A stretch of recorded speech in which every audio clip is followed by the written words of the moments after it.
And say, I'd like to, as you try to do your big job in Georgia, how did you go about getting the 1.2 million people registered?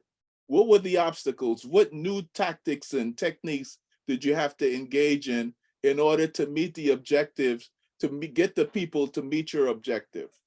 I'm going to argue that the thing that made us most effective is probably the oldest tactic and seems to be a thread and a through line between your work in Lowndes County in Alabama and Charles's work in Mississippi. And that is sort of the idea that we were accountable to a base, that we were building power within a base, an identifiable base. We knew who we were organizing with.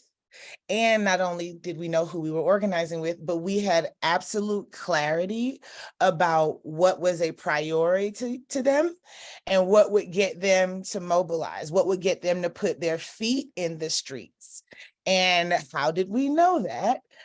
Because the way that we trained our organizers is that you have twice as many ears as you do mouths, and that we should be listening. And so at the core of the work at the New Georgia Project was a very aggressive and a very robust research and technology agenda. And here's why. One, we know that we needed to scale big. The organizing mantra is you go to where the people are, right? And if we're trying to register young people, if we're trying to register folks who are doing and living life today, you must have a digital strategy, right? Like there was a time where it just meant,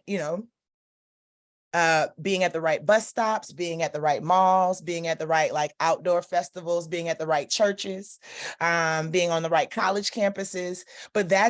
But meeting people where they are has broadened in the world that we live in now. And so getting smart about social media and just felt important. And it was not just so that we could make cool Facebook ads or cool Instagram ads.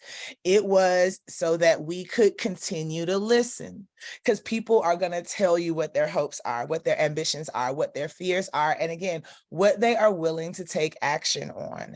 And so I think the thing that helped us win, the thing that helped us we were able to demonstrate not just that we had the same identities as the communities that we were organizing with. And therefore, we demonstrated our expertise based off of our research. And research as formal, as informal as making sure that anybody that we asked to register to vote, if they told us no, we asked why and captured that information.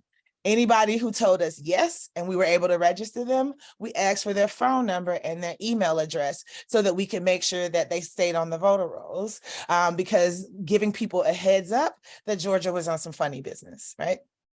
I think that we also, and people, I don't know why we don't talk more about this, but we raised an extraordinary amount of money in order to do this work, that I was able to professionalize our operation. I'm, born in Africa, raised outside of the projects in Atlanta, and cared about politics for a really long time. I was the annoying high school student that wanted to volunteer in everybody's campaign. Let me carry your sign, right? And people would be like, get out of here, little girl.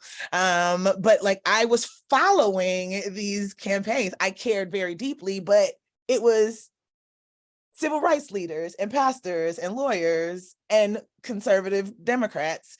And then this little African girl that's running around trying to get involved. And so what I knew then was that there were going to be a lot of people who were claiming to register Black people, that there were going to be a lot, that what we were doing was intervening and upsetting the status quo, that we were going to find voter suppression, and that we were going to have a legal strategy. And fourthly, that ideologically, they could disagree with what we were doing, but they would never be able to stop it.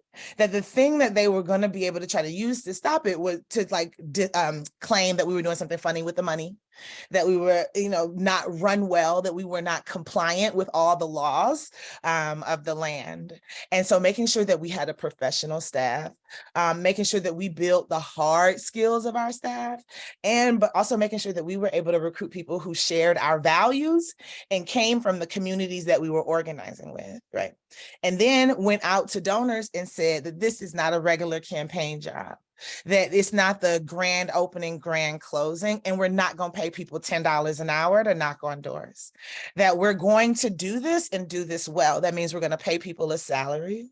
That means that we're going to have a 401k and a retirement plan for our organizers, which means that NGP is going to have a professional development budget, so that our comms people, even if they come out of the traditional press world and they are a beast at writing press releases, that we can help them transition or build their skill set so that they can help us make TikToks, right? And help us make tweets, that we are not leaving our people behind, that we are developing the skills that we need to run and win the campaigns of the future.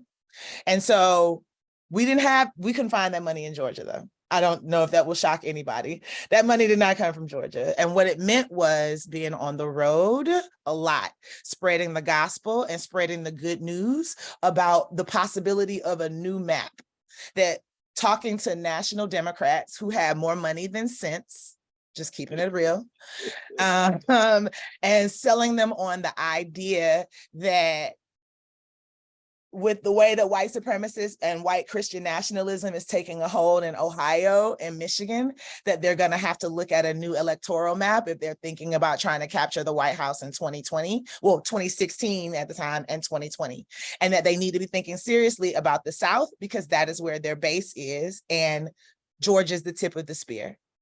We didn't have no proof of concept, but we had our data, and we had a plan, and we got people to invest in that plan in a real way.